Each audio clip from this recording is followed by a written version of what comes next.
जो लग्जरी है वो नेसेसिटी में कन्वर्ट हो रही है, ऐसा हो। उस समय उस वक्त उस इंडस्ट्री की क्रांति हो। आप 10,000 के बाद 12,000 अगर करने हैं तो 2,000 आप अरेंज करेंगे, मुझे 12 करने हैं, 10 आपसे लूंगा, 2 किसी और से लूंगा। व्यापार में माल बनाने वाला जो माल बनाएगा वो बाजार में बिकेगा। मैं ईश्वर को साक्षी मान के बात करता हूँ यहाँ पर पॉडकास्ट में अपने, कि मैं जो भी कहूँगा ना वो केवल और केवल वही कहूँगा जिसका मैंने प्रैक्टिकल किया होगा। बहुत बढ़िया। मैं आपका दोस्त जतिन अरोड़ा। आज हम एक ऐसी पर्सनैलिटी का पॉडकास्ट करने जा रहे हैं, एक ऐसे अनुभव साझा करने जा रहे हैं जो बिजनेस टाइकून है, जो बिजनेस इंडस्ट्री है जिनकी, जो बिजनेस कोच है और जो डील करते हैं B2B में, B2C में, B2G में और B2E में। और B2G मतलब बिजनेस गवर्नमेंट के साथ, ई कॉमर्स के साथ, बिजनेस के साथ और डायरेक्ट कस्टमर के साथ, जिन्होंने अपनी इंडस्ट्री को बड़ा बनाया, जिन्होंने अपनी फ्रेंचाइजी मॉडल्स पे काम किया, जिन्होंने अपनी इंडस्ट्री में नाम कमाया, जिन्होंने अपनी कोचिंग में नाम कमाया और इसके साथ साथ जिन्होंने प्री IPO पे काम किया, जिनका बहुत जल्दी IPO आ रहा है। तो आज हम जानेंगे डॉक्टर अमित महेश्वरी जी से कि बिजनेस ग्रोथ कैसे की जा सकती है, कैसे बिजनेस स्टार्टअप होगा, बिजनेस के स्टेप्स क्या होंगे, क्या हम अपने बिजनेस में भी IPO ला सकते हैं और कैसे हमारे एंजल इन्वेस्टर हमारे बिजनेस में हमारी हेल्प करेंगे। तो मैं स्वागत करता हूं डॉक्टर अमित महेश्वरी जी का। सर स्वागत है आपका। Thank you sir, thank you. Hi, are you looking for high-profile business opportunity? We are Kybex Elevator, a US-based company now in India with manufacturing plant in Delhi, offering franchisee and dealership pan-India. You may contact my team. Sir आज मैंने सोचा कि आपसे कुछ ऐसे question किए जाएं जिससे ऑडियंस का, हमारा और सुनने वाले सबका फ़ायदा हो सके, क्योंकि मैं आपके बारे में काफ़ी चर्चित नाम है आपका।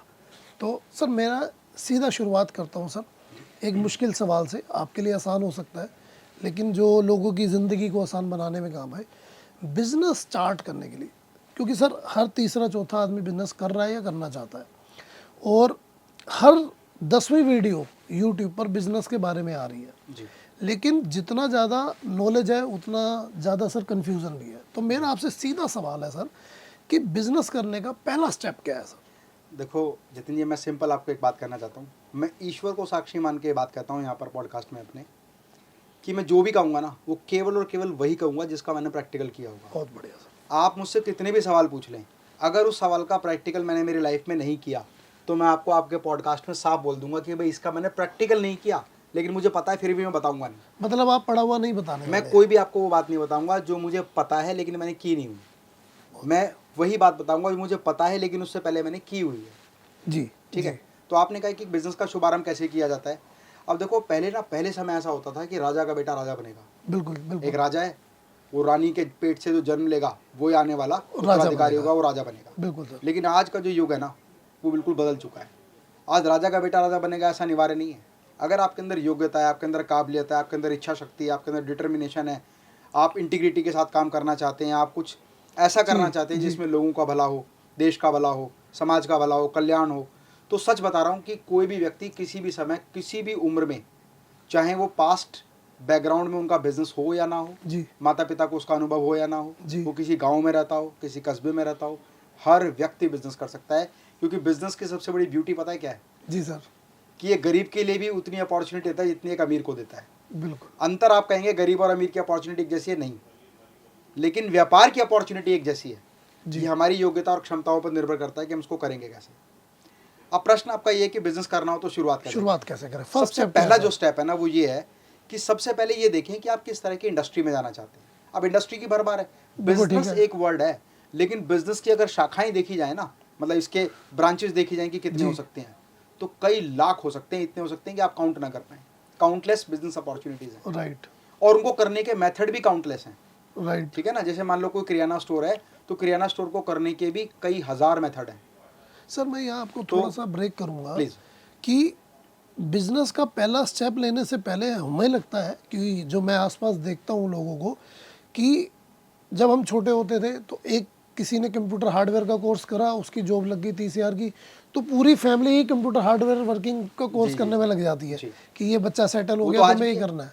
देखो इस बात को मैं ऐसे प्रूव कर सकता हूँ, जो भी व्यक्ति इस समय जो बिजनेस कर रहा है ना, जाने अनजाने में वो किसी न किसी व्यक्ति को देख के इंस्पायर हुआ, या उसके सर्कल के लोग ऐसे थे, या आसपास का माहौल ऐसा था, या उसका घर ऐसी जगह था जहाँ उस तरह के व्यवसाय दिखाई देते थे। जी। तो एक व्यक्ति व्यापार का सिलेक्शन जो करता है ना वो अपने माहौल के हिसाब से करता है अपने सराउंडिंग एरिया में जो लोग हैं उनके हिसाब से करता है। उसी से संबंधित आइडियाज़ आते हैं, उसी से संबंधित थॉट आते हैं और उसी से संबंधित लोग उसको ज्ञान दे के जाते हैं। तो क्या सर ये एक पहला स्टेप लेने से पहले पहली गलती नहीं है? नहीं, गलती नहीं है। देखिए, कहते हैं ना कि हर व्यक्ति का जो ग्रोथ हुआ है ना, वो उसके समावेश के हिसाब से हुआ जी। है, जिस तरह के माहौल में वो रहता आ रहा है। इसमें कोई गलत नहीं है कि आपका माहौल किस तरह का है और आप किस तरह के व्यवसाय देख रहे हैं। मान लीजिए आप एक कपड़ा मार्केट के आसपास आपका घर है, तो आप सुबह शाम देखते हैं कि रेडीमेड कपड़े बिक रहे हैं, ठीक है ना, जी। और यहाँ पर इसका काम बहुत अच्छा है, इसका होलसेल कर लूँ, इसका रिटेल कर लूँ, इसका ई कॉमर्स कर लूँ। राइट, वो माइंड में वही माइंडसेट सब तो होता वही ही है। वही रहता और आप सुबह दोपहर शाम उठते बैठते हैं, आते जाते हैं, तो सर्कल में भी वही लोग हैं। अब जो गांधीनगर में रहते हैं ज़्यादातर वो कपड़े का व्यापार करते हैं, ज़्यादातर, ठीक है ना। जो करोल बाग में रहते हैं वो जो गफ्फार मार्केट के आसपास रहते हैं, मोबाइल से संबंधित काम करते हैं। तो कहने का मतलब आपका माहौल उनको डिसाइड करेगा आप अपॉर्चुनिटीज क्या वैसी दिखती हैं। क्यों? क्योंकि हम उसी माहौल में पड़े बड़े हैं। अब बात करते हैं व्यवसाय की शुरुआत कैसे करनी है। जी सर।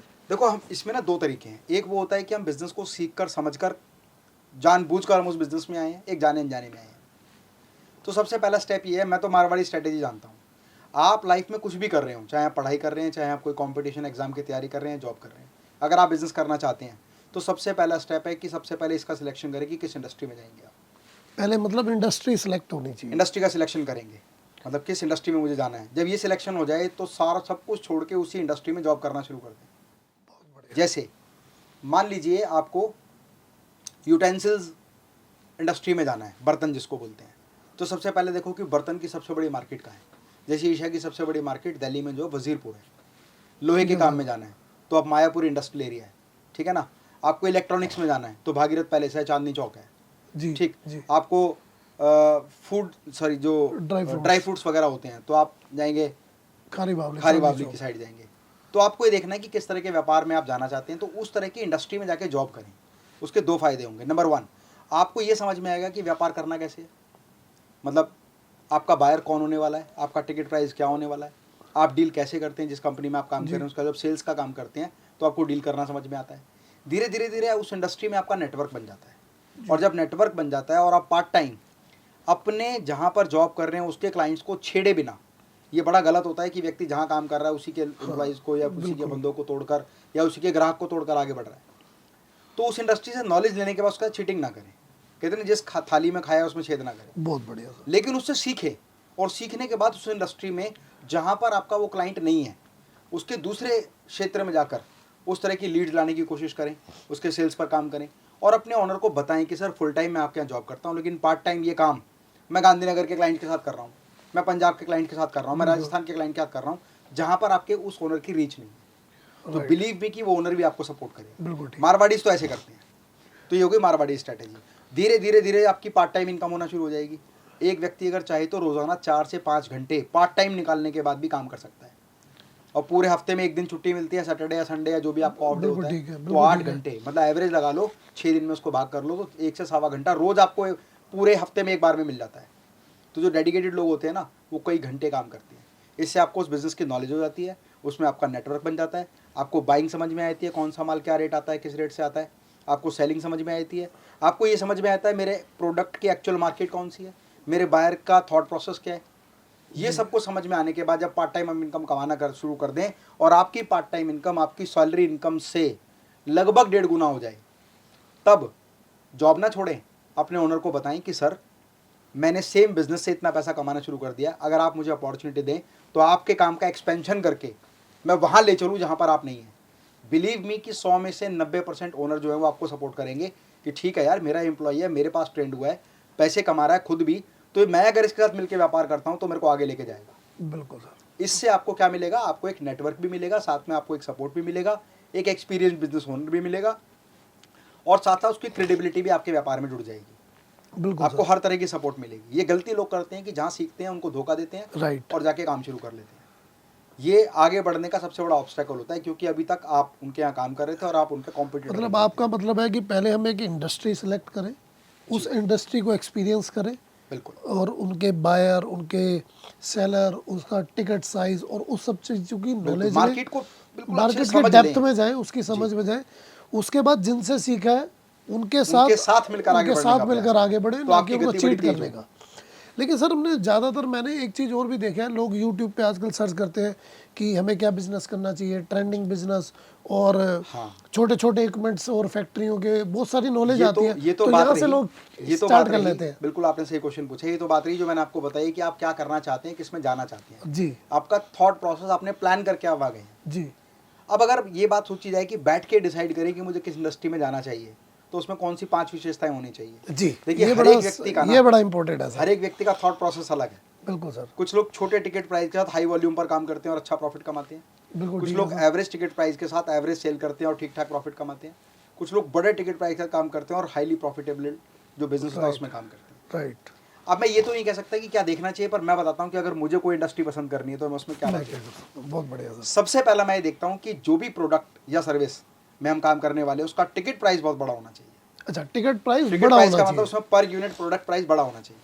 ठीक है, यहाँ बात में एक विरोधाभास है। हो सकता है कोई कहेगा जी मैं तो होलसेल का काम करता हूँ और मैं तो एक टॉफी बनाता हूँ जो 50 पैसे की है, बिल्कुल पर मैं 5 करोड़ टॉफी बेचता हूँ, 2.5 करोड़ का मेरा टर्नओवर आता है। जी, सबका अपना थॉट प्रोसेस है, मैं अपना बता रहा हूँ। राइट। मैं देखता हूँ कि टिकट प्राइस बहुत बड़ा होना चाहिए। ठीक है, दूसरी इंपॉर्टेंट बात, टिकट प्राइस के साथ साथ उस प्रोडक्ट का जो बायर है वो HNI होना चाहिए, हाई नेटवर्क इनकम का बंदा होना चाहिए। ओके। अभी इसका एग्जाम्पल आपको देता हूँ। मान लीजिए एक ई रिक्शा है। ई रिक्शा ठीक है की सर। कॉस्ट क्या होगी? लगभग 2.5 लाख रुपए। 2-2.5 लाख रुपए। और एक BMW की बाइक है, जी वो भी 2.5 लाख रुपए की है। जी, दोनों का टिकट प्राइस सेम है। हाँ, प्रोडक्ट प्राइस सेम है। सेम बिल्कुल है, सर, बिल्कुल तो सर। हम ये नहीं कह सकते कि हाई टिकट प्राइस है। बिल्कुल ठीक है। लेकिन दूसरा जो कॉन्सेप्ट है उसमें क्या है, जो BMW बाइक खरीदने वाला बंदा है वो HNI है, हाई नेटवर्क इनकम है, जो शौक के लिए बाइक खरीद रहा है। लेकिन एक मजदूर या एक गरीब आदमी दौड़ तोड़ के उधार लेके कहीं से जमा करके पूंजी एक रिक्शा एक खरीद रहा है। रोजगार बनाने के लिए वो ई रिक्शा खरीद रहा लेता है और वो तो शौक के लिए खरीद रहा है। दोनों का में टिकट प्राइस तो सेम है, लेकिन एक का HNI क्लाइंट है और एक का लो इनकम ग्रुप का क्लाइंट है। मतलब आपका माइंडसेट कहता है कि फर्स्ट टिकट प्राइस टिकट भी बड़ा साइज हाई होना चाहिए, प्लस HNI क्लाइंट अच्छा नहीं होना चाहिए। है ना। तीसरी चीज जो मैं देखता हूँ बिजनेस में, वो ये है कि उस बिजनेस में फ्यूचर ग्रोथ पॉसिबिलिटी बहुत अच्छी हो। मतलब वो बिजनेस ऐसा ना हो कि वो घिस पिट चुका है, अपनी चरम सीमा तक पहुंच गया और वो नीचे ही जाएगा। मतलब कोई ऐसा प्रोडक्ट ना हो नई या इंडस्ट्री ऐसी होनी नई चाहिए, इंडस्ट्री हो जो रेवोल्यूशन है, क्रांति है, क्रांति हो। अगर इसको क्रांति को हम दूसरी डेफिनेशन में बोलें तो जितनी भी चीज लग्जरी से नेसेसिटी में बदल रही है, लग्जरी से नेसेसिटी में बदल रही है। जैसे उदाहरण में देता हूँ, एक समय पर एयर कंडीशन जो होता था वो रिच लोग अफोर्ड कर पाते थे, बिल्कुल ठीक और है वो सर। लग्जरी था कि air condition house, AC hotel, है ना, लग्जरी राइट सर, थी। बिल्कुल ठीक है। आज धीरे धीरे धीरे आप Necessity स्मॉल बन स्केल में गई। भी देखेंगे, गांव में, विलेजेस में, कई जगह तो दिल्ली की झुग्गियां मिल जाएंगी, वहां भी आपको AC लगा मिलेगा। बिल्कुल ठीक ठीक है बात ना, है। छोटा सा सैलून है उसमें भी लगा मिलेगा। बिल्कुल सही बात है। तो लग्जरी से नेसेसिटी में कन्वर्ट हो रहा है।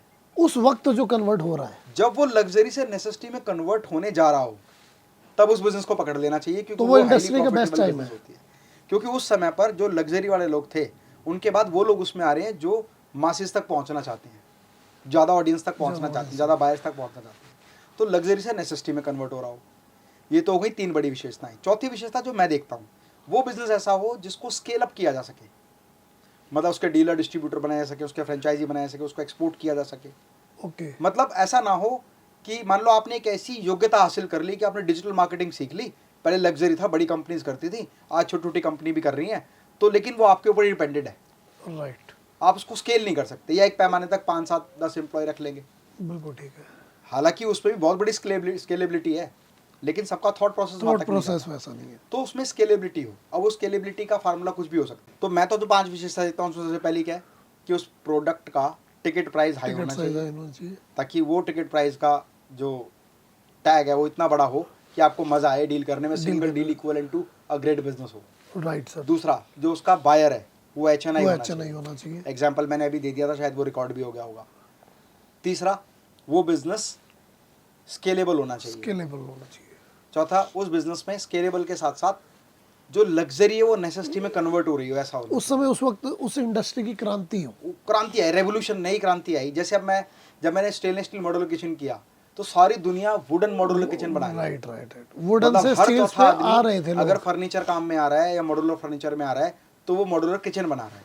बिल्कुल सर। इतना खुला रेट था कि तोल के माल ले लो या स्क्वायर फीट में ले लो। बहुत बढ़िया। तो उस समय पर हम रेवोल्यूशन लेके आए 2012 में, हमने स्टेनलेस स्टील में मॉड्यूलर किचन डेवलप किया। बड़े बड़े टॉप मोस्ट आर्किटेक्ट थे, उन्होंने देखा नहीं था कि स्टील किचन होता कैसा है, क्योंकि वो सोचते रेस्टोरेंट जैसा होता होगा। हमने डोमेस्टिक सेगमेंट उसमें डेवलप किया। सेम एज इट इज, जब लिफ्ट अगर आप देखें तो पिछले 3-4 साल में लिफ्ट का कन्वर्जन जो है ना वो बदल के टीयर लग्जरी 2, से टीयर 3, टीयर 4 में भी जाने लगा। और लग्जरी था पहले, कई जगह नेसेसिटी हाई रेज बिल्डिंग है तो वो वहाँ वो मैंडेटरी नेसेसिटी था, था, राइट।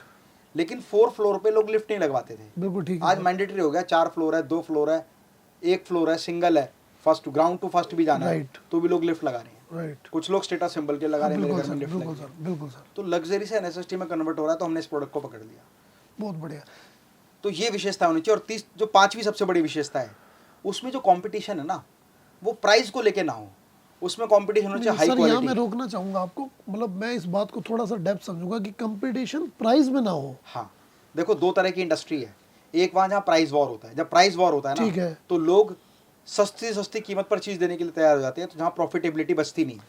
ओके, तो आपको कम कीमत पर ज़्यादा बेहतर चीज़ देने की जब कोशिश करते हैं तो आप प्रॉफिट ज़्यादा नहीं कमा पाते, तो आप स्केल नहीं कर पाते। तो ये पॉइंट हो गया।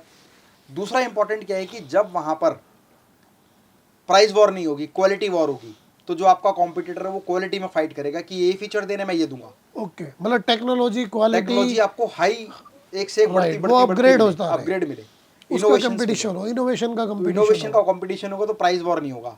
राइट, ये होगा कि ठीक है इतने प्राइस में मैं ये फीचर दे सकता हूँ, और अगर ये फीचर चाहिए तो ये होगा। और Right. मैं तो ये मानता हूँ कि ऐसा बिजनेस करना चाहिए जिसका कोई एमआरपी नहीं होता, ऐसा बिजनेस करना चाहिए जिसके जिसका कोई प्रोडक्ट का एमआरपी नहीं होता। यू आर जिसका एमआरपी आप तय यस, यू आर करते द प्राइस डिसाइडर। हैं। ओके, आप डिसाइड करेंगे आपके प्रोडक्ट का प्राइस क्या होगा। यानी कि सर इसका क्या हम ऐसा भी एग्जांपल ले सकते हैं कि एक सूट है और मैंने मैन्युफैक्चर किया और मैंने उसमें कुछ यूएसपी डाली और उसका टिकट प्राइस और बिल्कुल, मैं कर सकता हूँ। आजकल कॉन्सेप्ट सेलिंग का ज़माना है। लोग अपने एक एक सिंपल चीज़ में कुछ कुछ ना कुछ वैल्यू एडिशन लगा रहे हैं, कॉन्सेप्ट लगा जैसे रहे हो। डिजाइनर सूट्स या Designer बड़े बड़े suits, डिजाइनर्स जो है हमारे अब देश जो में, रेडीमेड सूट है उसका एक टैग प्राइस है, लेकिन जो डिजाइनर सूट है उसका कोई प्राइस tag नहीं price है। वो नहीं 20,000 का भी बन सकता है, वो 1 लाख का भी, वो 10 लाख का भी। वंडरफुल, तो अचानक क्लाइंट खरीदेगा 10 लाख का सूट, बिल्कुल ठीक जिसको है, 5,000 का सूट खरीदना है वो होगा जो डायरेक्ट सेलिंग का बंदा है, शाम को सूट पहन के जाने जाना है, बिल्कुल ठीक या है, मजबूरी में उसको सूट चाहिए ही चाहिए। बिल्कुल ठीक तो है। ये सारी चीज़ें होनी चाहिए। अब मेन बात जो आती है ना वो ये आती है कि भाई बिजनेस का सिलेक्शन भी कर लिया, हमने इंडस्ट्री का भी रिसर्च कर लिया, जी बिना पैसे के शुरुआत कैसे सर, यही एक बड़ा डिफ़िकल्ट क्वेश्चन है और ये ऑडियंस के लिए बड़ा ज़रूरी भी है, क्योंकि आज के समय में हो सकता है किसी के लिए 2 करोड़ कम हो, किसी के लिए 100 करोड़ कम हो, या किसी के लिए 2 लाख कम हो। सबका एक अपना अपना बजट है, एक अपना।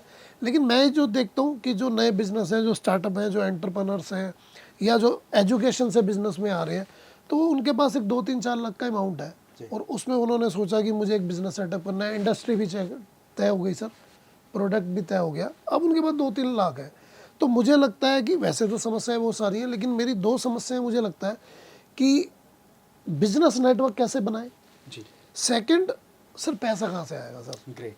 ये मतलब एक ही ऐसा सवाल है कि बिजनेस करने के लिए पैसा कैसे आएगा सर। जी, बहुत अच्छा क्वेश्चन आपने पूछा है, क्योंकि सारा का सारा बिजनेस जो घूमता है ना वो वो पैसे पैसों के इर्द आसपास गिर्द घूमता है, बिल्कुल सर। और बिजनेस को स्केल करने के लिए पैसा चाहिए ही चाहिए ही चाहिए सर। इसका कोई दूसरा रूप नहीं है कि यही काम ऐसे नहीं तो ऐसे हो जाएगा, बिल्कुल सर। है ना। तो पैसा, सबसे पहले आपके इस सवाल का मैं जवाब देता हूँ कि बिजनेस के लिए पैसा कैसे आएगा। पैसा कैसे आएगा सर। देखिए, बिजनेस में ना और इंडस्ट्री में और किसी भी काम करने के तरीके में क्रांति आती है, कुछ कुछ सालों बाद क्रांति आती है। कहते हैं हर 5-7 साल बाद काम करने का तरीका बदल जाता है, ठीक है सर, ये आपने सुना होगा। बिल्कुल सर। और एक बिल्कुल नई बात मैं यहाँ बताने वाला हूँ जो आज तक मैंने ना तो किसी अपने सेमिनार में बोली है और ना ही कभी किसी स्टेज से उसको परफॉर्म किया और ना ही किसी स्पीकर ने बोला होगा, बहुत बढ़िया। क्योंकि वो कंटेंट है जो मैंने रियल लाइफ एक्सपीरियंस करके सीखा है। एक व्यापार करने का एक समय होता है, उस ऑरा के अंदर जो व्यक्ति काम करता है ना उसी के हिसाब से उसकी ग्रोथ होती है। सबसे पहले कहा जाता था, एक समय था कि भाई मैन्युफैक्चरर्स मार्केट है, व्यापार में माल बनाने वाला जो माल बनाएगा वो बाजार में बिकेगा। मतलब औद्योगिक क्रांति जिसको बोलते हैं ना, ठीक है सर, कि उद्योगों का बोलबाला है, उद्योग में जो माल बनेगा वही व्यापार में बाजार में बिकेगा। उस समय पर एक स्ट्रेटेजी थी, उसको कहते थे स्टॉक इज मनी। स्टॉक एक व्यापारी का पैसा क्या है, कहता है जो मशीन इंफ्रास्ट्रक्चर सेटअप लगा है वो तो है ही, वो लग गया, जितना माल मेरे गोदाम में पड़ा है वो मेरी मनी है।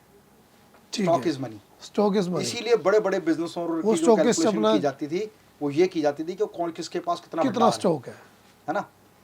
ये क्रांति थी और उस समय यही पैमाना था कि स्टॉक इज मनी, जिसके पास जितना बड़ा स्टॉक वो उतना बड़ा व्यापारी। ठीक, मैंने कहा ना हर 5-7 साल 10 साल बाद काम चेंज हो करने का जाता है, तरीका कॉन्सेप्ट बदलता है। चेंज हो जाता है।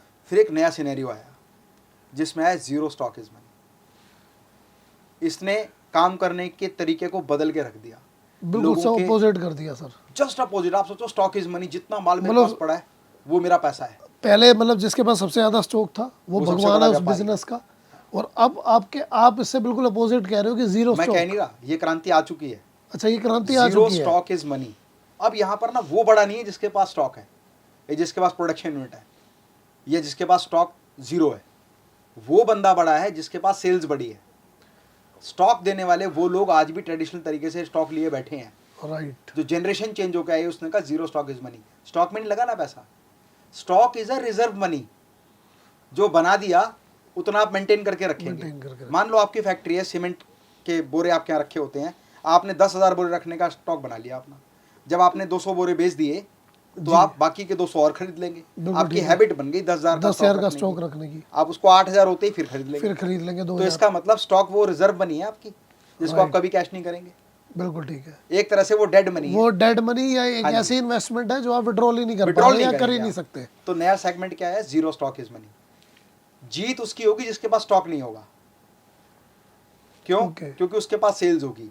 और पूरे बिजनेस का एक ही सिनेरियो, जिसके पास सेल्स है उसके पास स्टॉक वाले हाथ जोड़ के खड़े, सर ऑर्डर बताइए, यस और नो। मैं कहता हूँ मेरे पास सेल है 20,000, मेरे पास 10,000 सीमेंट के कट्टे तो आपसे बोलूंगा भाई 10,000 है, क्या रेट देने? राइट। अभी क्योंकि आप ट्रेडिशनल आदमी हैं।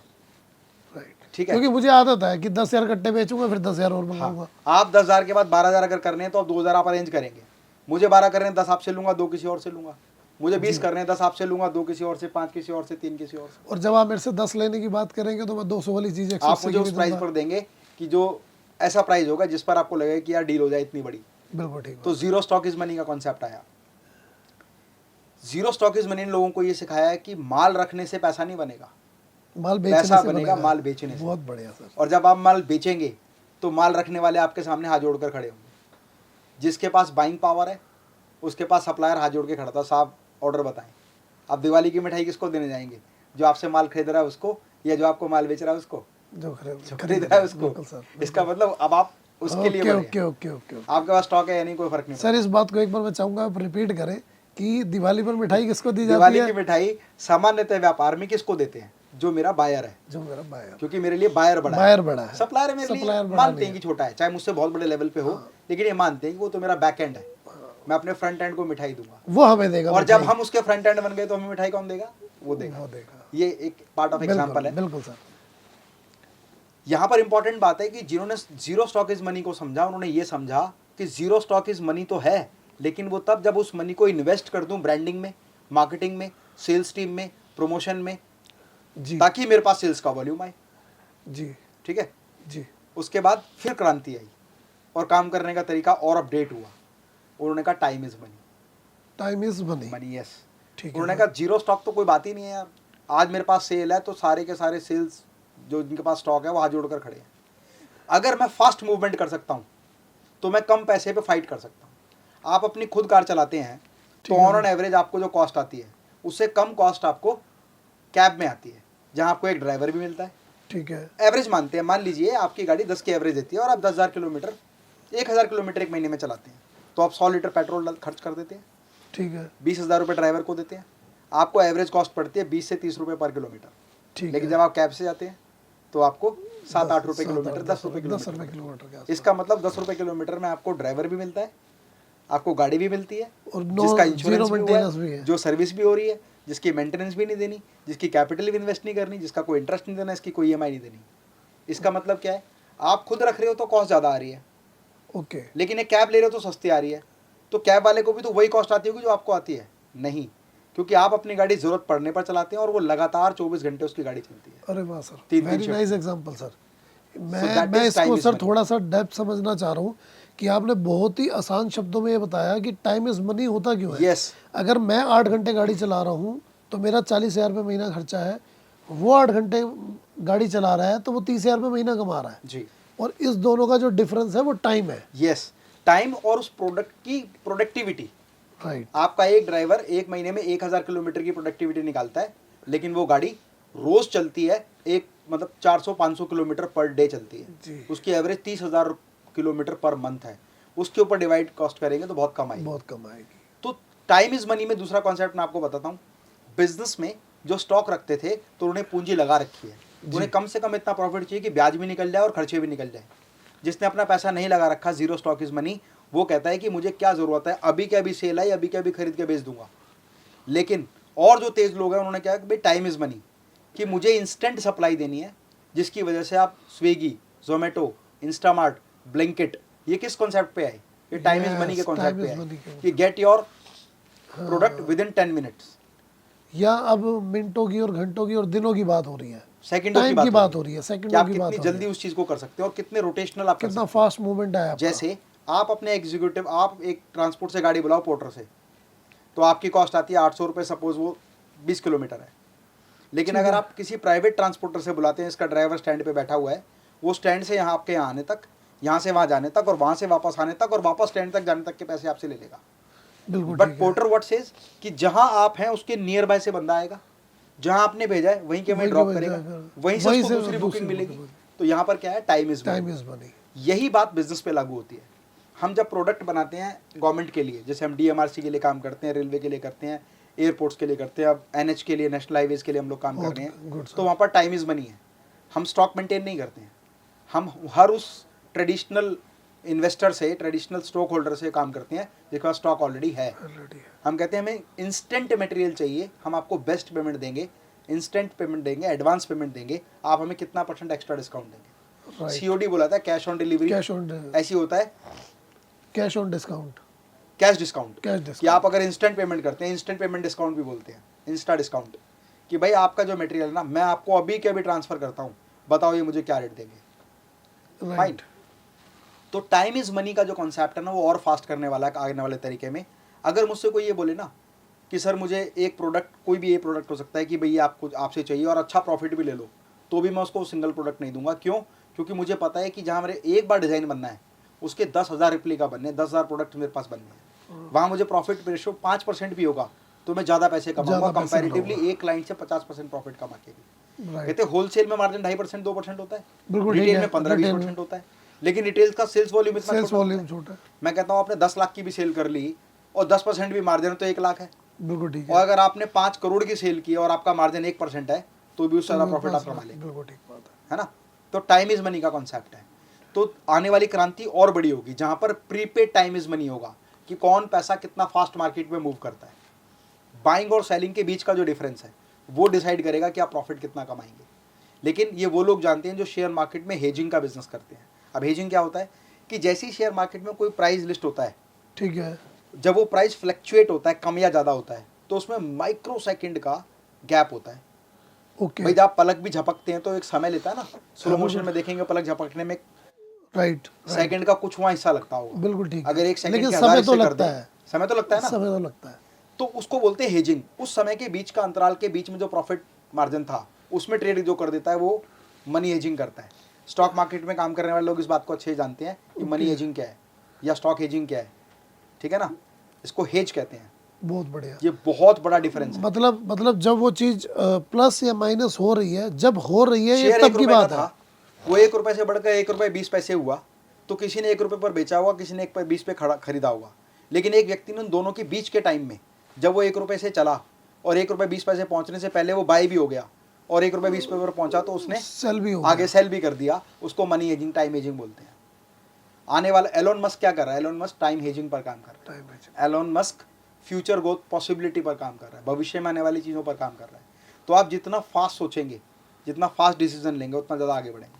हो सकता है आज की ये बातें बहुत सारे लोगों को समझ में नहीं आएंगी, जी जी जी जी, लेकिन जो जरा भी बुद्धिजीवी व्यक्ति होगा ना, उसको क्लिक कर जाएगा। नहीं सर, मुझे लगता है कि आज का पॉडकास्ट उनके लिए बड़ा फ्रूटफुल है जिनके, क्योंकि मैं आपसे ऐसे सवाल पूछ रहा हूँ जो हमारे कंफ्यूजन को क्रिस्टल क्लियर कर दे कि बिजनेस का पहला स्टेप हो गया हमें इंडस्ट्री, दूसरा स्टेप आपने बताया कि कॉन्सेप्ट और इंडस्ट्री को कैसे रीच करना है। लेकिन अब सर एक क्वेश्चन हमारा बीच में रह गया सर, पैसा कम पैसे में काम कैसे करना है। पैसा अभी आपने कहा था, मैंने आपको एक बात बताई, जीरो स्टॉक इज मनी। एक बताया था स्टॉक इज मनी जी, और stock is a dead money, reserve money. अब यहाँ तीनों के बीच में ना कितनी भी बार अर्थव्यवस्था बदल जाए, काम करने के तरीके बदल जाए, तीनों के तीनों इंडस्ट्री में एग्जिस्ट करते हैं। अच्छा, है ना? मतलब ये तीनों कैटेगरीज हमेशा मिलेंगी, हमेशा मिलेगी। कहते हैं ना कि अमेरिका से जो चीज चल रही है वो 20 साल पहले जो वहाँ होता रहा वो आज यहाँ हो रहा है। जी, जो आज मूवी यहाँ पर रिलीज हो रही है ना, आज से 10 साल बाद वो कस्बों में रिलीज होगी। उससे और 5 साल बाद वो गाँव में आएगी, बिल्कुल ठीक है ना। वो स्लो चल रहा है सब कुछ। ऐसे ही जो ट्रेडिशनल बिजनेस ओनर है वो उस तरीके से ही चलता आ रहा है। एक जो अब जो बीच बीच के सेगमेंट में है उसी तरह चलता आ रहा है। जो लास्ट वाला है वो और फास्ट चल और रहा है। फास्ट चलता है। लेकिन ये तीनों हमेशा एग्जिस्ट करेंगे। तो हमें करना क्या है? पावर ऑफ एसोसिएशन सबसे बड़ी चीज़ है। इस बात से कोई फर्क नहीं पड़ता आपके पास पैसे हैं या नहीं। अगर आपके पास सेल्स करने की स्किल्स हैं तो आप किसी भी स्टॉकिस्ट के पास, मैन्युफैक्चरर के पास, ट्रेडर के पास, होलसेलर के पास, शोरूम ओनर के पास जाएं, उससे प्रोडक्ट के बारे में बात करें और बिजनेस एसोसिएशन करें। ओके, सपोज मैं इसको एग्जांपल में रूप में कहता हूँ। मान लीजिए आपका कूलर मैन्युफैक्चरिंग का बिजनेस है, ठीक है सर। ठीक है। मैं आपके पास आता हूँ और मैं आपको एक बात कहता हूँ कि सर आपका कूलर मैन्युफैक्चरिंग का है, आप कहाँ का माल बेचते हैं? आपने कहा जी दिल्ली में बेचता हूँ। ठीक सर है। अगर मैं आपके कूलर की सेल में 20% एक्स्ट्रा सेल लेकर आ जाऊँ तो क्या 20% पे आप मुझे कितना परसेंट मार्जिन देंगे? मैं क्या तो मुझे दूंगा। होलसेल प्राइस देंगे? बिल्कुल जो देगा सर। 1000 का है वो 800 रुपये में देंगे, बिल्कुल देगा है ना? सर, देंगे ना? बिल्कुल देगा। तो अब मुझे करना क्या है? मुझे बिना पैसे लगाए मुझे सेल्स को फोकस करना है। और वो सेल्स कहाँ से आएगी? वो आएगी सोशल मीडिया प्रमोशन से, ठीक है, एफिलिएट मार्केटिंग के थ्रू, वो आएगी बिजनेस नेटवर्किंग के थ्रू। अब बिजनेस नेटवर्किंग अपने आप में एक टॉपिक है, इस पर बात करने वाला हूँ मैं। तो सबसे पहले बिजनेस एसोसिएशन करके बिजनेस एसोसिएट पार्टनर बने। राइट। जब आप किसी भी व्यक्ति के पास एक प्रपोजल लेके जाएंगे कि मेरे पास सेल करने की क्षमता है, मुझे आपसे कुछ नहीं चाहिए, सिर्फ कैटलॉग, ब्रोशर और वीडियोज़ या इमेजेस दे दो, मैं सेल्स लाऊं और पैसे दूं तो माल दे देना। मतलब इसमें हर एक व्यक्ति आपका कहने का मतलब ये है कि कूलर की फैक्ट्री लगाने से पहले तो जिसकी कूलर की फैक्ट्री 10 साल से लगी हुई है, मैंने क्या कहा था?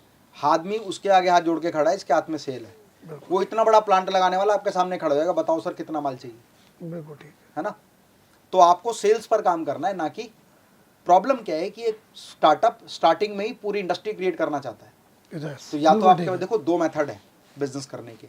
एक बोलते हैं, मैं हिंदी में भी बताऊंगा और इंग्लिश में भी, लेबर इंटेंसिव मेथड और कैपिटल इंटेंसिव मेथड, जो हमने शायद 11th-12th क्लास में पढ़ी थी, श्रम प्रधान तकनीकी और पूंजी प्रधान तकनीकी। अच्छा, श्रम प्रधान तकनीकी का मतलब आप मेहनत करो और पैसा कमाओ, ठीक और है, पूंजी प्रधान मतलब आप पैसा लगाओ और काम करो। काम करो। जरूरी नहीं कि आप पैसा लगाओ और कूलर की इंडस्ट्री खड़ी करो। आप मेहनत करो, आप सेल्स पर काम करो, आप सेल्स की टीम बनाओ, आप मार्केटिंग की टीम बनाओ, आप सोशल मीडिया प्रमोशन करो, आप जितने भी पोर्टल्स हैं उन पर अपने प्रोडक्ट को अपलोड करो। इंडिया मार्ट है, Trade India, exporter India, Alibaba, Quikr, OLX, है ना। ठीक। अगर लेडीज उस तरह के प्रोडक्ट हैं, मीशो, ब्लिंकिट, जितनी कंपनीज हैं उन सभी के साथ आप सोशल मीडिया प्रमोशन मतलब करो। आपकी सेल्स मजबूत हो तो वेंडर्स आप रेडी लीड है। जनरेशन पर काम करो, आप Facebook, LinkedIn, Instagram, YouTube, Twitter, ठीक है ना, इनसे लीड जनरेट करो। डिजिटल प्लेटफॉर्म के जरिए लीड आए उनसे बातचीत करो।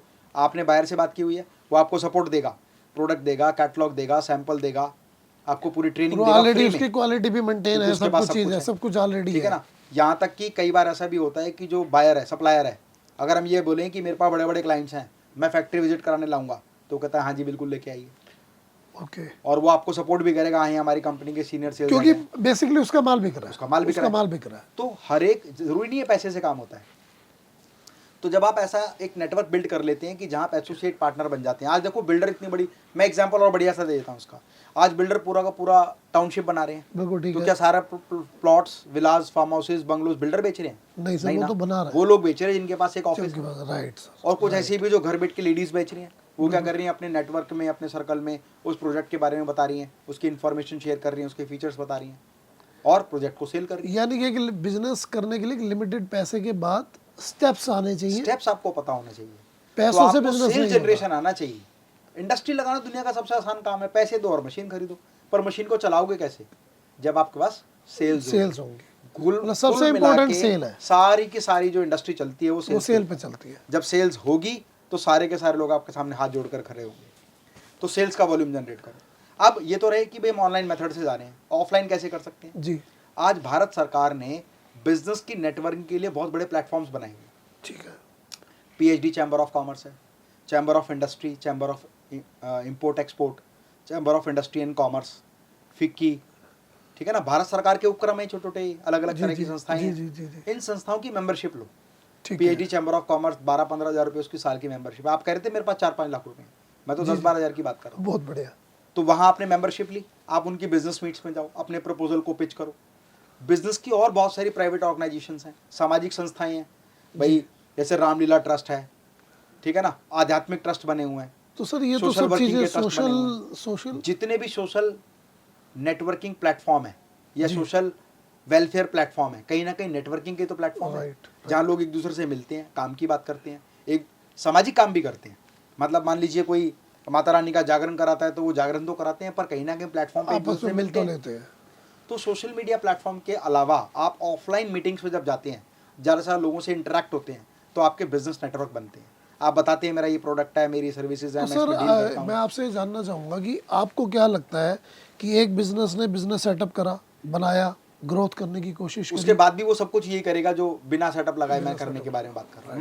मान लेते हैं आपके पास 20 करोड़ रुपए थे, आपने सब कुछ लगा लिया, मैंने एक फैक्ट्री लग फैक्ट्री गई, लगा ली, वर्कर लग पूरा गए, वो सब कुछ हो गया। मशीन, इक्विपमेंट, रॉ मटेरियल सब आ गया। अब आप क्या करेंगे? अब आप यही काम करेंगे। अब आप सोशल इवेंट में जाएंगे, Right. नेटवर्क बनाएंगे।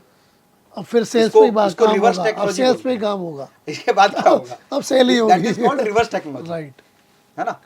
फिर आप क्या करेंगे? आप सोशल मीडिया प्लेटफॉर्म का इस्तेमाल करेंगे और क्या करेंगे? एक आप मार्केटिंग का टीम का मार्केटिंग पर्सन की टीम रखेंगे, उसको बिठाएंगे, डिजिटल मार्केटिंग करवाएंगे। कहीं ना कहीं अलग अलग PhD, chamber of commerce, chamber of import export, FICCI, इस तरह की ऑर्गेनाइजेशन की मेंबरशिप लेंगे, तब भी तो ये करेंगे।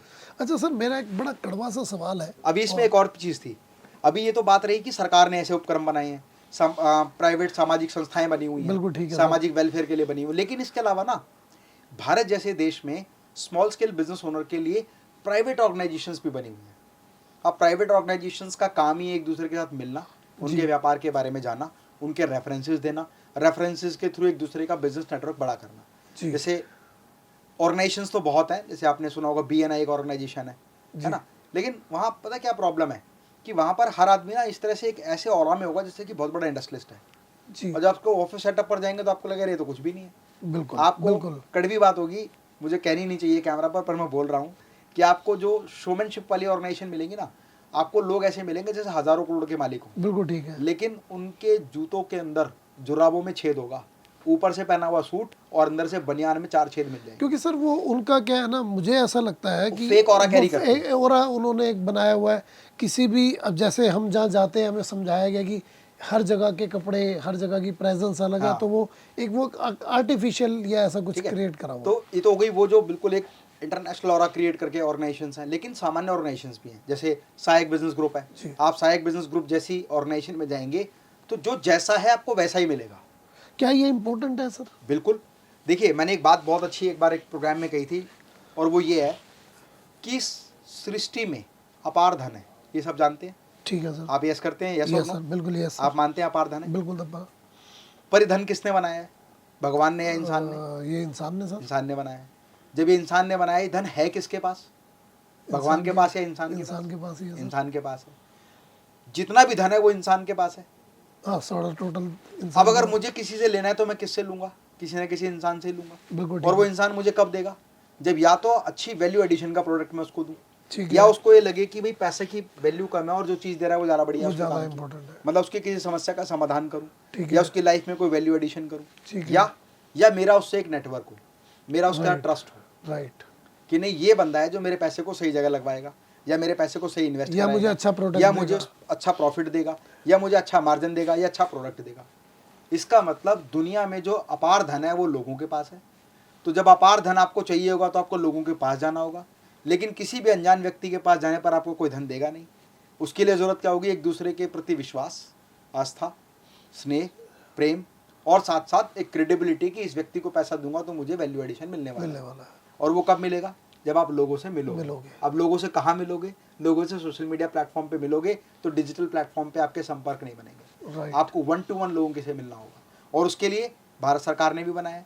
बहुत सारी प्राइवेट प्रोफेशनल ऑर्गेनाइजेशंस भी हैं, बहुत सारी ऐसी ऑर्गेनाइजेशन है जो जैसा है वैसा एक्चुअल आपको ऑथेंटिक आदमी मिलेगा। सहायक बिजनेस ग्रुप मैंने आपको बताया, जहाँ आपके आपस में लोग मतलब मिलते आप हैं। ये कह रहे हैं कि सारा धन इंसान के पास है, इंसान को इंसान से ही मिलेगा। इंसान को इंसान से मिलेगा, तो और इंसान को जिसके पास इंसान से जितने मिलना ज्यादा पड़ेगा। इंसान है तो वो उतना धनवान भी हो सकता है। हाँ, अब इसमें डिपेंड करता है कि आपका नेटवर्क में लोग कौन है। लोग कौन है? दुनिया के सफल लोग नेटवर्क बनाते हैं, और बाकी सारे लोग आजीवन काम की तलाश में भटकते हैं। ये समझ लो एक सृष्टि में अंधकार है, हर आदमी एक का हाथ एक ऐसे और एक ऐसे है, एक लेना चाहता है और एक देना चाहता है, पर अंधेरे में कौन किसके हाथ में हाथ रखे। अब रोशनी हो भी जाए तो किसी के हाथ में रखने से पहले पूछता भैया मैं आपको जानता हूँ। हाँ, बिल्कुल ठीक। तो जानकारी बनानी पड़ेगी ना, जानकारी मतलब नेटवर्क डेवलप करना पड़ेगा। तो तो पावरफुल लोग सर एक network चीज और बनाते मैं पूछना चाह रहा हूँ, जैसे आपने कहा कि लेना चाहता है, एक देना चाहता है, तो जो देना चाहता है वो कैसे बड़ा होता जाता है नेटवर्क में सर? हैं। देखिए, जो देना चाहता, हर एक का ना एक स्तर है। जो देना चाहता है वो उसके एवज में कुछ ऐसी चीज चाहता है जिसकी वैल्यू से ज्यादा हो, चाहे वो मान सम्मान हो, चाहे वो प्रतिष्ठा हो, चाहे वो प्रोडक्ट हो, चाहे वो सर्विसेज हो, या दिए हुए पैसे की ग्रोथ हो। एक व्यक्ति दूसरे व्यक्ति को एक चीज केवल तभी देगा जब उसके बदले में मिलने वाला रिवर्ट उससे कई गुना बेहतर होगा।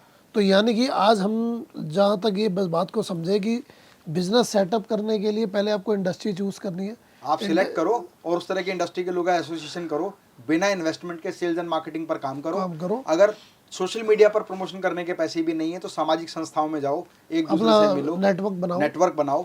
आप सहायक बिजनेस ग्रुप में जाओ, वहाँ लोगों से मिलो, बातचीत करो, बताओ कि आप क्या करते हैं और आपको क्या चाहिए। कहते हैं ना कि दरवाजा खटखटाओगे तो खुलेगा, और मांगोगे तो जरूर मिलेगा। ये ईश्वर का एक स्टेटमेंट है कि अगर खटखटाओगे तो जरूर खुलेगा, बिल्कुल सर, और मांगोगे तो जरूर सर मिलेगा। मैं चाहता हूँ एक टिप्स आप कुछ ऐसा और दें कि जिससे लोगों को बिजनेस की क्लैरिटी या नेटवर्क की क्लैरिटी, या फिर ना कई बार क्या होता है सर, हम देख के बिजनेस करते हैं, या हम, मुझे सर मेरे को शायद नहीं कहना चाहिए, या हम अलग अलग लोगों से इतना सीख चुके हैं और हम सीख सीख के इतना कंफ्यूज हो चुके हैं कि अब करना क्या है। क्योंकि मैंने एक चीज़ और भी देखी है, मैं कहीं अभी, मैं नाम नहीं लूँगा, एक यूनिवर्सिटी में गया तो वहाँ मैंने कॉलेज स्टूडेंट्स जो भी बीटेक या इंजीनियरिंग कर रहे हैं या फर्स्ट ईयर सेकंड ईयर है, कोई भी आदमी सर 50-100 करोड़ से नीचे की बात नहीं कर रहा।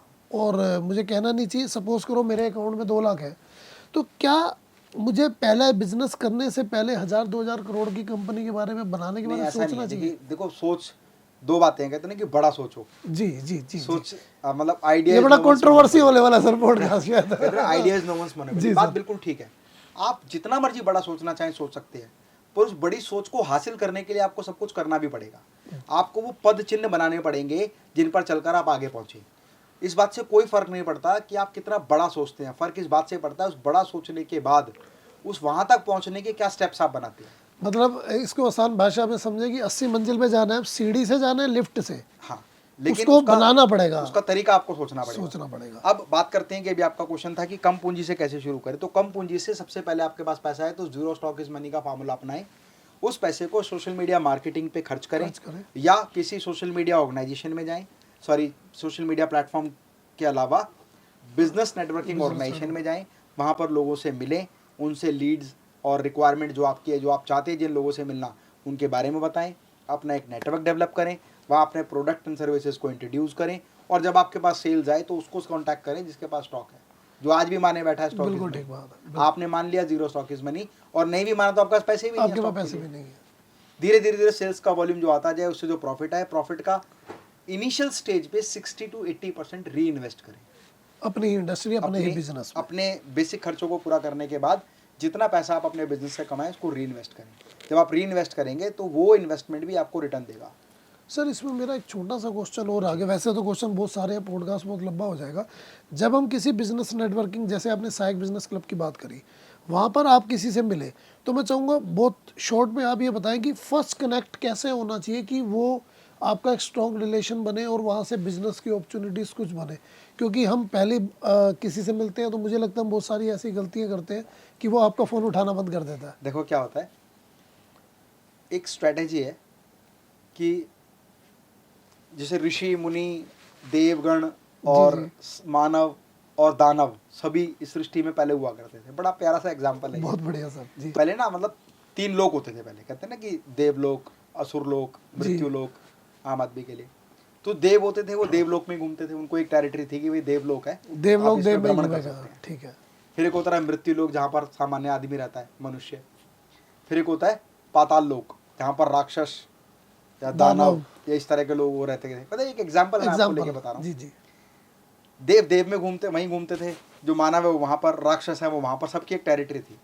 लेकिन एक व्यक्ति था जिसका नाम था नारद मुनि, जो तीनों लोकों में भ्रमण करते थे। ठीक है, कि वो देवलोक भी जाते हैं, मृत्युलोक भी जाते हैं और पाताल लोक भी जाते हैं। प्रॉब्लम क्या है कि हम बिजनेस में एक ही लोक में घूम रहे होते हैं और हर व्यक्ति से ये सोच रहे होते हैं कि ये मुझे कुछ दे दे, लेकिन वो भी उसी लोक का है, वो भी उसी लोक का व्यक्ति है ना। तो हमें क्या करना है, हमें नारद मुनि की तरह सोचना है कि कौन व्यक्ति किसको किससे मिलवा सकता है।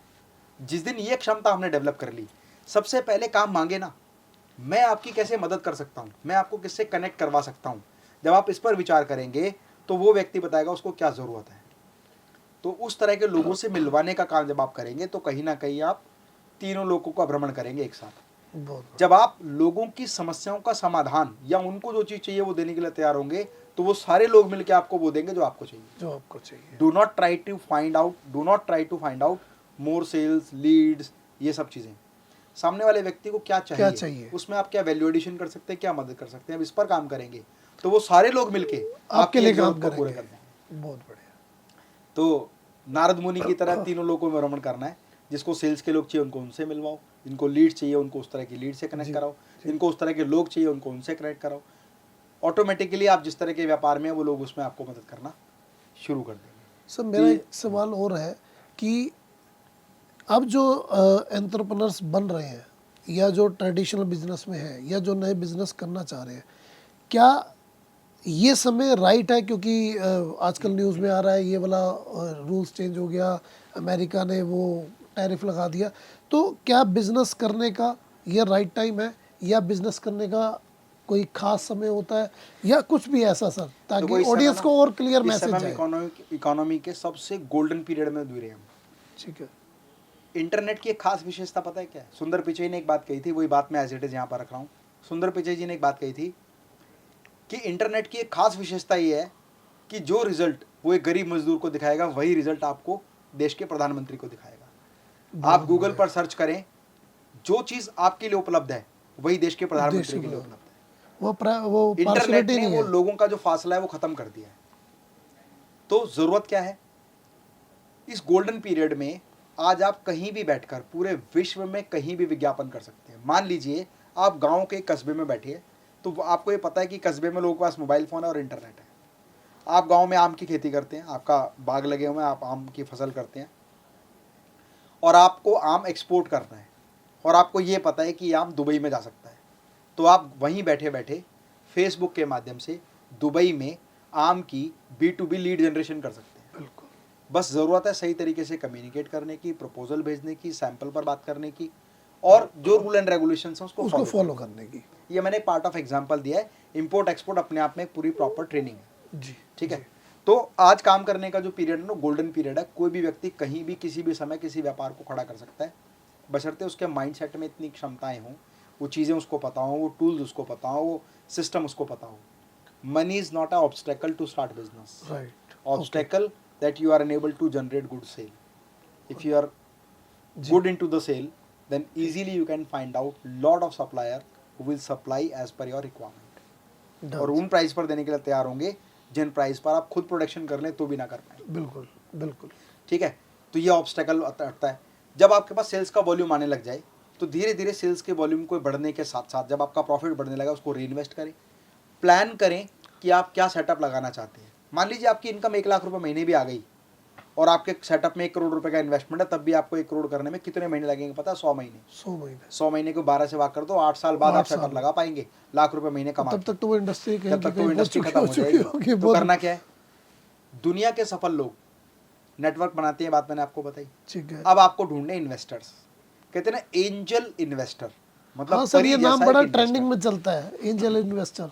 वेंचर, मैं 4-5 नाम बताता हूँ आपको। एंजल इन्वेस्टर, वेंचर कैपिटलिस्ट, ठीक है जी। तो एंजल इन्वेस्टर का मतलब लोग क्या सोचते हैं, एक परी की तरह से कोई बंदा होगा, इसके 2 पर होंगे, वो आएगा पैसे लेके और आपके हाथ में ही दे जाएगा। हर वो व्यक्ति जो आपके व्यापार में पैसा लगाने के लिए तैयार है वो एंजल इन्वेस्टर है। ठीक है। वेंचर कैपिटलिस्ट थोड़ा अलग लेवल हो गया। जब वो बड़ा बिजनेस हो जाता है, बिजनेस का सेटअप अच्छा हो जाता है, तब एक अलग से वेंचर के साथ में मिलकर, जब हम इंडस्ट्रियलिस्ट के साथ मिलकर, इन्वेस्टर के साथ मिलकर काम करते हैं तो वेंचर कैपिटलिस्ट आते हैं। पर एंजल इन्वेस्टर हर वो व्यक्ति है जो आपके जीवन में एक परी के रूप में आ जाए। जैसे एक बच्चे के लिए एंजल कौन थी? उसकी माँ, जिसने कहा कि बेटा जब सुबह उठोगे तो आपके तकिए के नीचे चॉकलेट मिलेगी। तो उसकी माँ ने जो चॉकलेट रखी है वही उसके लिए वो एंजल है ना। सेंटा क्लॉज कौन है? राइट, बिल्कुल। शुरुआत के दौर में हमारे पिताजी होते हैं, बिल्कुल रात को हमारे पिताजी ने हमारी तकिए के नीचे चीजें रखी तो वो हमारे लिए सेंटा क्लॉज। राइट। तो ऐसे ही हमें इन्वेस्टर आना चाहिए। आपके सर्कल में, आपके नियर एंड डियर, आपके फ्रेंड्स, आपके रिलेटिव, आपके फ्रेंड्स के फ्रेंड्स, या जिस सोशल नेटवर्क में आप गए हैं उसमें हर व्यक्ति को ये ऑब्जर्व करें कि ये व्यक्ति व्यापार में समृद्ध है, ये व्यक्ति व्यापार की नई अपॉर्चुनिटी ढूंढ रहा है, ये व्यक्ति भूमि में इन्वेस्ट करता है, ये व्यक्ति शेयर्स में इन्वेस्ट करता है, ये व्यक्ति नए नए बिजनेसेस की बातें करता राइट, है ना, या ये व्यक्ति कहता है कि यार कहीं कहाँ पैसा लगाएं कि बढ़ सकता है। उसको तो आपके पास होना चाहिए बिजनेस का राइट प्रपोजल, राइट प्रपोजल और आपकी क्रेडिबिलिटी। आपकी क्रेडिबिलिटी। और क्रेडिबिलिटी क्या होगी? आपकी पास्ट परफॉर्मेंस, कि सर इस बिजनेस को पिछले 2 साल से मैं कर रहा हूँ और हर साल 1 लाख रुपए प्रॉफिट कमा के मैं अभी 12 लाख रुपए साल के कमा रहा हूँ, लेकिन दूसरे साल आके जब मैंने वो भी इन्वेस्ट कर दिया, मेरी जो इनकम है वो 2 लाख रुपए पर मंथ पर आ गई। लेकिन यदि मुझे 2 करोड़ रुपए इन्वेस्टमेंट मिल जाए तो मैं इस सेटअप को लगा के इस इनकम को सीधा 5 लाख रुपए महीने कर सकता हूँ। इसका राइट प्रपोजल बनाना कि आप प्रेजेंट में क्या हैं, आपकी पास्ट परफॉर्मेंस क्या है, फ्यूचर ग्रोथ पॉसिबिलिटी क्या है, आप मार्केट को कैसे कैप्चर करेंगे, आप कैसे मार्केटिंग करेंगे, प्रोडक्ट का प्राइस क्या होगा, बायर कौन होगा, कितनी प्रपोज्ड सेल होगी, और उस सेल के बाद कितना प्रॉफिट कमाएंगे, और प्रॉफिट कमाएंगे तो इन्वेस्टर के पैसे की वैल्यू कैसे बनाएंगे। जब ये सारा प्रपोजल बना के आप लोगों को प्रेजेंट करते हैं तो बिलीव मी कि हर 100 में से 3 लोग आपके बिजनेस में इन्वेस्ट करने के लिए तैयार हो जाते हैं, और वो किसी भी लेवल का हो। प्रॉब्लम क्या है कि यहाँ पर एक स्टार्टअप जो इन्वेस्टर ढूंढ रहा है ना, वो ढूंढ ही 100 करोड़ 50 करोड़ 200 करोड़ 1000 करोड़ का ढूंढ रहा है। लेकिन जो शार्प माइंडेड लोग हैं वो स्मॉल स्केल इन्वेस्टर्स के साथ मिलकर भी आगे बढ़ते हैं। इनिशियली एकदम तो 2 करोड़ की आपको जरूरत नहीं है। बिल्कुल, आपको लगता है कि मुझे 20 लाख अभी मिल जाए, मैं काम सेट कर लूँ, थोड़ा और आगे बढ़ूँ तो और मिल जाए, तो आप छोटी पूंजी से इन्वेस्टर्स को साथ लेकर भी आगे बढ़ सकते हैं। इनकेस अगर वो इन्वेस्टर के रूप में नहीं आ रहा तो आप उसको पार्टनर के रूप में ले सकते हैं, डायरेक्टर के रूप में ले सकते हैं, जी, है ना, जी, मेंटोर के रूप में साथ में ले सकते हैं। मतलब आपका विजन मिशन अच्छा हो, प्रोडक्ट अच्छा हो, क्रेडिबिलिटी पे आप काम कर रहे हैं, प्रॉफिटेबल है, बिल्कुल, तो आपको पैसे की कमी नहीं बिल्कुल भी नहीं आने वाली है। क्योंकि दुनिया में ना बहुत सारे लोग ऐसे बैठे हैं जो इस चीज़ की तलाश में है कि कोई ऐसा बंदा मिल जाए जिसके ऊपर पैसा लगा के पैसा बना लो, है ना। मतलब मार्केट में घोड़ा भी है, घुड़सवार भी है, और घुड़सवार पे दाव लगाने वाला भी है। हाँ जी, और ये तीनों मिलेंगे। इनिशियल लेवल के जो इन्वेस्टर होते हैं ना, देखो 3 तरह के इन्वेस्टर होते हैं। पहला इन्वेस्टर वो होता है जिसको प्रोडक्ट से कोई मतलब नहीं है, उसे घोड़े से कोई मतलब नहीं है, वो उस घुड़सवार के ऊपर दाव लगाता है। अच्छा, ये बंदा है, इसे कोई भी घोड़ा दे दो चल दौड़ा लेगा। मतलब उसे घुड़सवार पे भरोसा है कि इसे ये घुड़सवार पे घोड़ा भरोसा चला है लेगा, कि मैंने इसको पैसे दिए हैं, ये बंदा कमा लेगा। अगर नहीं कमाएगा प्रोडक्ट चेंज करेगा, पर ये कमा जाएगा, जिंदगी में आगे बढ़ेगा। जी। सेकंड लेवल इन्वेस्टर जो होता है ना, वो दोनों चीज़ देखता है, घुड़सवार को भी देखता है कि घुड़सवार बढ़िया चला लेगा, पर इसका प्रोडक्ट क्या है। कहीं ऐसा तो नहीं कि प्रोडक्ट घटिया है या घोड़ा अच्छी क्वालिटी का भी होना चाहिए, घोड़ा भी अच्छी क्वालिटी का होना चाहिए ताकि दौड़ा सके उसे। वो दोनों चीज़ देखता है। और तीसरा लेवल क्या आता है, वो ना घोड़ा देखता है ना घुड़सवार देखता है, उसकी मार्केट क्रेडिबिलिटी देखता है, मतलब उसकी मैदान पास्ट देखता है, परफॉर्मेंस देखता है, और कहाँ वो खेलने जा रहा है, और कॉम्पिटिटर कौन है, किससे फाइट करनी है, और कितना उसका रिस्क एपेटाइट है। मतलब किस मैदान में वो घोड़ा पहले कितनी बार भाग ले चुका है, कितनी बार हार चुका है, कितनी बार जीत चुका है, और इस बार वो किस मैदान में चल रहा है। हाँ जी, तो वो फिर वेंचर कैपिटलिस्ट और बड़े लेवल के इन्वेस्टर आए थे। यानी कि अगर हमारा ट्रैक राइट हो, इंडस्ट्री अच्छे से चूज करें, अपना बिजनेस नेटवर्क बनाएं, क्रेडिबिलिटी बनाएं, तो पैसों की कमी नहीं है, अपॉर्चुनिटीज की कमी नहीं है, और इंडस्ट्री कोई भी टाइम हो, सारा टाइम गोल्डन पीरियड है। जी, बस क्या है, ये एक ना एक ऐसी तृष्णा बनी हुई है कि रेत में वो हिरन दौड़े जा रहा है पानी देखते देखते, जी, या वो कस्तूरी की चाहत में वो भागे जा रहा है उसके पीछे, जबकि वो कस्तूरी उसी के पास है। आपको अपने बिजनेस का प्रपोजल बनाना चाहिए। अगर नहीं आता है तो किसी को अपना मेंटोर बनाएं, उनसे गाइडेंस लें। सर, मैं यहाँ एक बड़ा कड़वा सवाल आपसे करना चाहता हूँ, और आप इसको स्किप भी कर सकते हैं अगर करना चाहे। सर, मार्केट में बहुत अच्छे लोग हमारे देश के लिए, समाज के लिए, ट्रेनर, स्पीकर्स बहुत अच्छा काम कर रहे हैं। सर, मेंटर किसको बनाना चाहिए? सपोज करो सर, मेरा 20 लाख का बजट है, और मैंने एक इंडस्ट्री में कदम रखा, मैंने दुकान खोल ली, दुकान प्रॉफिट पे चल रही है, अब एक दुकान की 10 दुकानें बनानी है, अब मुझे मेंटर किसे बनाना चाहिए? तो इस बात में थोड़ा विरोधाभास है।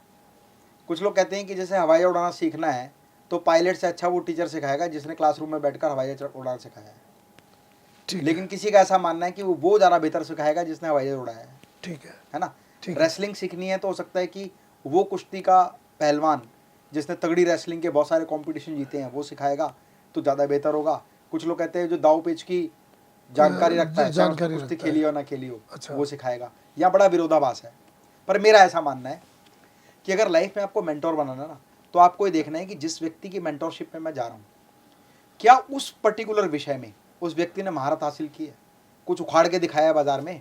ओके। अगर सपोज आपको फ्रेंचाइजी नेटवर्क बनाना है और आप एक ऐसे व्यक्ति से बात कर रहे हैं जो एक्सपोर्ट करता है, उसको फ्रेंचाइजी नेटवर्क की कोई नॉलेज नहीं है, तो वो व्यक्ति आपका एक्सपोर्ट में वो बहुत अच्छा काम कर रहा है, अच्छा मेंटोर हो सकता है। ठीक है। वो फ्रेंचाइजी बिजनेस का मेंटोर नहीं हो सकता। मतलब अपनी इंडस्ट्री में वो नॉलेज के साथ साथ क्या उसने एक्सपर्ट प्रैक्टिकल किया या नहीं? एक्सपीरियंस भी हो। क्योंकि आज गूगल का युग है, आप जिस मर्जी चीज की केस अब तो स्टडी सर लिखना चैट जीपीटी आ गया। चैट जीपीटी आ गया। आप लिख दो how to invite investor, ChatGPT पे लिखो, एंटर करो, आपको स्टेप्स आ जाएंगे। हाँ, बिल्कुल सर। वो लेकिन होटल का क्या- नाम भी सजेस्ट कर देगा सर। होटल भी बता देगा कि यहाँ पर मीटिंग बिल्कुल करनी। सर। तो लोग ना डिजिटल ऑरा में जो इन्फ्लुएंस हो रहे हैं ना, वो अलग तरीके से हो रहे हैं। जी। आपको ये देखना है कि जिसकी मेंटरशिप आप ले रहे हैं उसने उस विषय पर जिस विषय पर आप ले रहे हैं उस विषय पर उसने कितनी उसने महारत हासिल किया और उसने क्या अपनी लाइफ में उस पर काम किया भी Achieve है नहीं, किया। ताकि ग्राउंड रियलिटी पर आने वाले प्रॉब्लम्स के सॉल्यूशंस वो व्यक्ति आपको बता सके। अगर कोई इंपोर्ट एक्सपोर्ट सीखना चाह रहा है तो वो लिटरेचर, आप कह रहे हैं ना कि वो टीचर सिखा रहा है, उसने इंपोर्ट एक्सपोर्ट नहीं किया, तो वो आपको थियोरेटिकल स्टेप्स तो सिखा देगा, जी। पर जब रियल लाइफ प्रॉब्लम आएगी, जैसे अगर आपका वाउचर या आपका इनवॉइस अगर कहीं अटक जाए तो उसको कैसे आगे क्लियर कराना है, या आपका शिपमेंट बीच में रुक जाए तो उसको कैसे क्लियर कराना है, उसका कोई किताब में नहीं कोई लिखा किताब में नहीं लिखा हुआ। कि वो पैसे दे के होगा या वो कैसे डॉक्यूमेंट होगा? से होगा या वो किस तरीके से होगा, बिल्कुल है ना। बिल्कुल। आपके फैक्ट्री में 2 लेबर के बीच में लड़ाई हो जाए और दोनों एक, अगर ये रुकेगा तो मैं नहीं रुकूंगा और ये दूसरा कहे ये किताब रुकेगा में तो लिया मैं नहीं सर। रुकूंगा, तो आप कैसे किसको मेंटेन किसका करेंगे? बैलेंस। और दोनों के बिना आपकी फैक्ट्री चलेगी नहीं। और ये वही बता सकता है जिसकी फैक्ट्री हो और फैक्ट्री में जिसकी ऐसे दो फैक्ट्री में ऐसी कंडीशन लड़ाई आई हुई हो और ठीक है ना? काम करते हो लोग। आपका कोई वर्कर है, उससे एक मशीन का एक ऐसा पार्ट टूट जाए जो पार्ट आने में 15 दिन लगेंगे, अब आप क्या करेंगे? पार्ट का लॉस उससे, उसकी सैलरी से काटेंगे या उससे मंगवाएंगे या खुद मंगाएंगे या उसको निकाल देंगे? ये वो बता पाएगा जिसने उस सर्कमस्टांसेस को फेस किया हो। जी। ये किसी किताब में नहीं लिखा है कि उसका क्या ट्रीटमेंट आप करेंगे। ये एक्सपीरियंस और एक्सपीरियंस है, एक्सपीरियंस ही बता ठीक है ना। लेबर मैनेजमेंट स्किल आपको जब तक नहीं आएगी जब तक लेबर के बीच में उतरेंगे नहीं। उतरेंगे। बोल देते ना, मालिक लेबर को गाली देता है या बिल्कुल। गुस्से में बोलता है या तमीज से बात नहीं करता, उसको ये नहीं पता कि वो ऐसा, दूसरे को ये नहीं पता कि वो ऐसा क्यों करता क्यों है, करता है।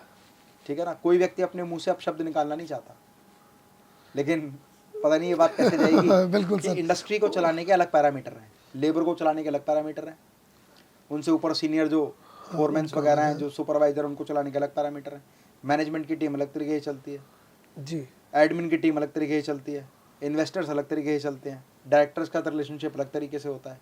और इन सबको चलाने के लिए उससे सीखना चाहिए जिसने चला चुका हो। जिसने किया हो, मेरा ऐसा मानना है। अगर आपको मेंटोर बनाना है किसी भी इंडस्ट्रिस्ट को जिसको आपने देखा है स्मॉल स्किल से आगे बढ़ते हुए, उससे बातचीत करें, उनके प्रति अपना गुरु भाव समर्पण करें, तो वो आपको शिष्य के रूप में हर वो चीज़ बताएगा जो आप जानना चाहते हैं। तो इससे सर उसका टाइम भी बचेगा। बिल्कुल बचेगा। गुरु चाणक्य ने कहा था, यदि सारा जीवन सीख कर अनुभव करने पे लगा दोगे तो एक जीवन कम पड़ जाएगा। बिल्कुल। सही तरीका क्या है? जिस व्यक्ति ने जो योग्यता अनेकों वर्षों को देकर हासिल की है, उसके सानिध्य में जाओ, उसके प्रति गुरु भाव समर्पण करो, वो आपको सब कुछ वो बता देगा कि ये काम ऐसे से करके ऐसे करके होता है और ये प्रॉब्लम आएगी, उसका सॉल्यूशन ये है। बहुत बढ़िया। जी सर। है ना? जी सर। तो सोशल ऑर्गेनाइजेशन के साथ साथ बिजनेस नेटवर्किंग, सोशल तरीके से चलने वाले ऑर्गेनाइजेशंस को ज्वाइन करें, इससे आपका नेटवर्क बनेगा और उसी नेटवर्क में से जब क्रेडिबिलिटी स्ट्रांग होगी आपको एंजल तो इन्वेस्टर्स आपको इन्वेस्टर्स मिलेंगे। एंजल इन्वेस्टर का मतलब पंख लगवाओ कोई बंदा नहीं है। हर वो व्यक्ति जो आपके जीवन में डैडी की तरह आए और और चॉकलेट रख के चला जाए, आपके बिजनेस पे पंख लगा दे। हाँ जी, वो एंजल इन्वेस्टर। यानी कि ऐसे नेटवर्क ग्रुप से आपको क्लाइंट नॉलेज और एंजल इन्वेस्टर सब मिल सकते हैं, बस आपको काम करना है, क्रेडिबिलिटी अपनी बिल्कुल। मैनेज करनी है। और एक बार जब आपका बिजनेस अच्छे से सेटअप में आ जाए तो उसको मल्टीप्लाई करें, उसका एक्सपेंशन करें, चाहे वो फ्रेंचाइजी मेथड हो, डीलरशिप मेथड हो, डिस्ट्रीब्यूटरशिप मेथड हो, C&F हो, सुपर स्टॉकिस्ट हो, इंपोर्ट एक्सपोर्ट हो, बिजनेस का एसोसिएशन पार्टनरशिप हो, शॉप इन शॉप हो, जितने भी मेथड बिजनेस को एक्सपेंशन की ओर ले जाने के लिए कारगर हो सकते हैं, वो सारे मेथड। सर मैं चाहता हूँ कि इस पॉडकास्ट का अगले पॉडकास्ट के लिए कैरोसिटी बनाते हैं, क्योंकि हम बड़ा अनफिल्टर्ड बात कर रहे हैं और मज़ा आ रहा है आपसे बात करने में। सर मैं चाहता हूँ कि आप अगले पॉडकास्ट में कुछ ऐसी इंडस्ट्री अपने एक्सपीरियंस से, अपने पॉइंट ऑफ व्यू से, आपने बताया कि सबके थॉट्स अलग अलग होते हैं, कुछ 4-5 इंडस्ट्री के हम अगले पॉडकास्ट में अपने दर्शकों को बता सकते हैं कि आने वाले 5-10 सालों में आप इस बिजनेस में भी जा सकते हैं अपॉर्चुनिटीज। अगले पॉडकास्ट में हम बताएंगे कि कौन सी ऐसी 5 इंडस्ट्री है जिनकी भविष्य में आगे बढ़ने की संभावना बहुत अधिक है, कौन सी ऐसी 5 इंडस्ट्री है जो ऑब्सोलेट हो चुकी है, अगर आप उनमें घुसेंगे तो आप कभी आगे नहीं बढ़ पाएंगे, और कौन सी ऐसी इंडस्ट्री जिनमें घुसने के बाद आप आजीवन समान इनकम कमाते रहेंगे अगर आपने सही सिस्टम को फॉलो नहीं किया। मतलब जो बिजनेस कर रहा है, करना चाह रहा है और या बढ़ाना चाह रहा है, अगला पॉडकास्ट उन तीनों के लिए फायदेमंद हो प्लस सकता है। मैं आपको ये बताऊंगा, अभी हम इन्वेस्टमेंट के बारे में बता रहे हैं, ऐसे होता है, ऐसे होता है, ये जी जी तरीके जी हैं। जी फॉर्मेशन ऑफ कंपनी से लेकर ठीक है। बिजनेस का प्रपोजल बनाने तक का सारा सीक्रेट कि कैसे कंपनी का फॉर्मेशन होता है, कैसे इन्वेस्टर्स मीट को ऑर्गेनाइज करते हैं, कैसे इन्वेस्टर से मिलते हैं, ये लोग आते कहाँ से हैं, इनसे इन्वेस्टमेंट लेने का राइट तरीका क्या है, और क्यों कोई एक व्यक्ति आपको आपके बिजनेस के लिए 1 लाख से लेकर और सैकड़ों करोड़ तक देने के लिए तैयार हो जाता है, और अगर देता है तो उसके क्या थॉट प्रोसेस होते हैं और क्या उसकी डिमांड होती है, तो ये और किस तरह से वो एग्जिट प्लान मांगता है अपने बिजनेस तो का। यानी कि मान के चले कि आज के पॉडकास्ट में हमने ये समझा कि बिज़नेस कैसे करना है, कैसे बढ़ाना है, कैसे उसकी ग्रोथ होगी, और अगले पॉडकास्ट में हम ये सीखने वाले हैं कि कौन सी इंडस्ट्री में काम करना है, किस इंडस्ट्री में नहीं करना चाहिए, कौन सी इंडस्ट्री सबसे बेटर है, और अगर आप कर रहे हैं या करना चाहते हैं तो आप स्केल अप कैसे होगा, बिल्कुल। कैसे कंपनी इन्फॉर्मेशन होंगी, कैसे पैसा आएगा, कैसे बहुत सारी चीज़ें। और मैं चाहूँगा सर इसी सरल शब्दों में हो ताकि लोगों को समझ आए। जी बिल्कुल। तो सर मैं आपका बहुत बहुत धन्यवाद करता हूँ कि आपने अपना कीमती समय दिया, थैंक्स टू यू कि आपने इतने सारे वैल्यूएबल क्वेश्चंस पूछे और और मुझे मैंने जवाब दिए। उम्मीद है कि दर्शक कमेंट करके ज़रूर बताएंगे। आप अपनी रिक्वायरमेंट्स भी बता सकते हैं कि अगला क्वेश्चन अगले पॉडकास्ट में हम क्या कर सकते हैं जिससे हमारे देश को और हमारे समाज को और सबको ग्रोथ मिले। तो मिलते हैं अगले पॉडकास्ट में। मैं आप सभी का धन्यवाद करता हूँ। Thank you ji.